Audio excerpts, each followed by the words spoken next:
Hello, welcome back to Totally Pookie. Today I thought we'd take a trip down memory lane and look at more of my scrapbook albums.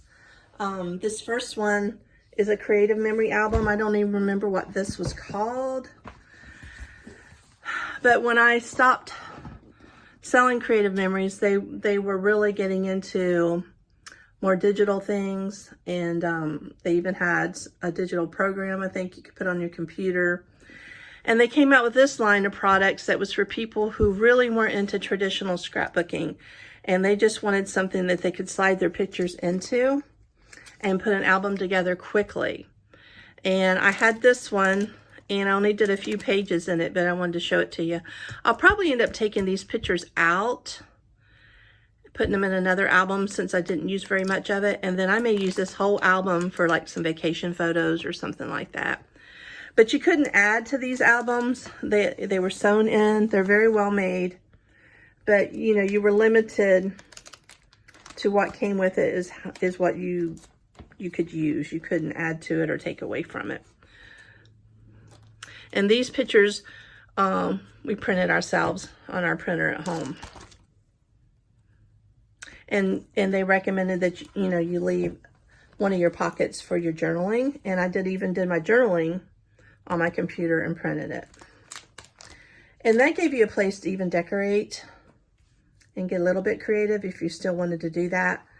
But this was really popular probably with the guys. A lot of guys weren't into scrapbooking, but you know, if they took a trip somewhere, they wanted to document their photos, it would be really good probably, or would have been really good for probably your kids when they, you know, maybe took an overseas trip in college or something like that, and you wanted to get their pictures in a nice safe place.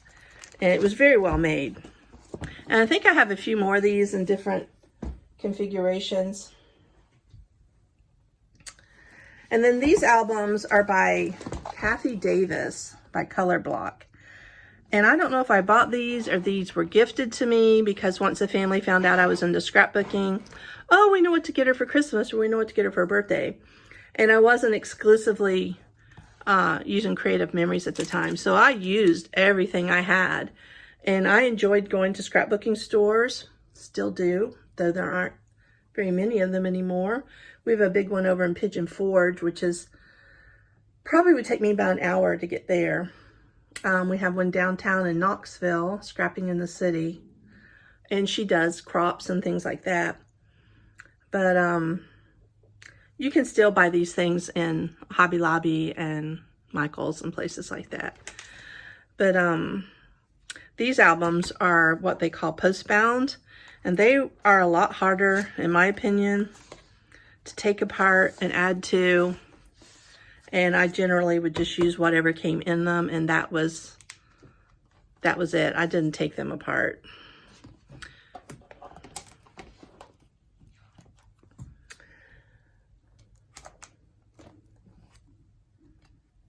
I had a lot of fun scrapbooking. I skipped a page there. This was a trip down to Georgia.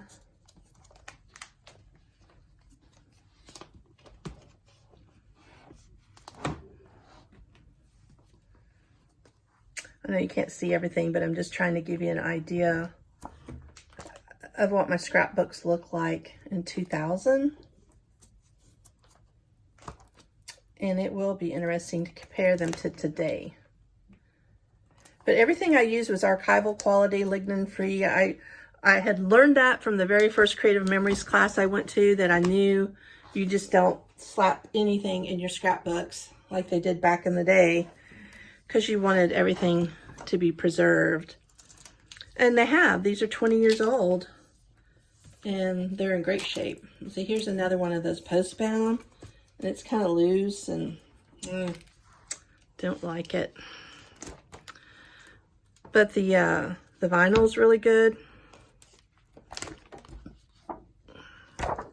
This is a trip to Helen, Georgia, which is a little alpine village in the North Georgia mountains. It's really pretty there. We haven't been there in a long time, but we've been there several times.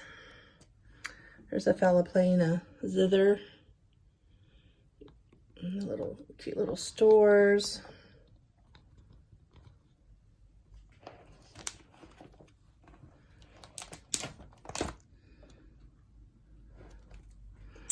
really colorful. It's one of the things I liked about scrapbooking, but I didn't really know what I was doing, but I knew I needed to get these things in albums, and I was trying to be a little creative, looking for special poems and sayings and things.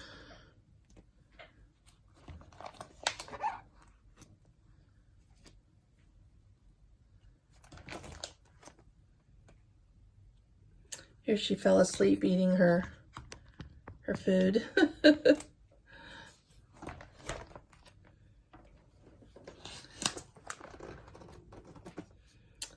Here I just used special scissors to cut out those pictures.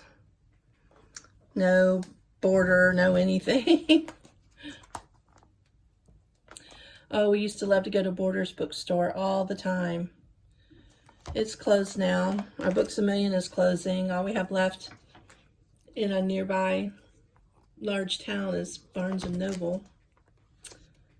That says say cheese.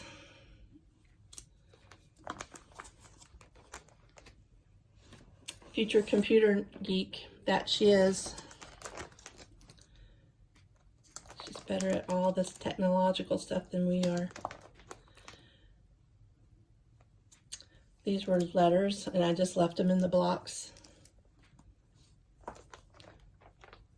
So you can see I was really getting interested in scrapbooking, but at this time I hadn't really gotten a Creative Memories advisor, gone to any crops with anyone. All this stuff I was doing, I was learning about either online or from little scrapbooking books. We didn't even have Pinterest yet then, I don't think. But anyhow, I just wanted to share a few of these albums from 2000 to kind of give you an idea of what I was doing back then. And it will be fun to look at how I do things today in comparison to back then. So I'll probably show you a few more albums in the next few days, and then I'll probably get started on these old pictures of my mother's, and it's gonna be fun. I already know what my winter project is, you know, getting into scrapbooking once again. I'm so excited about it. So thank you for stopping by, and please come back again. Have a good day.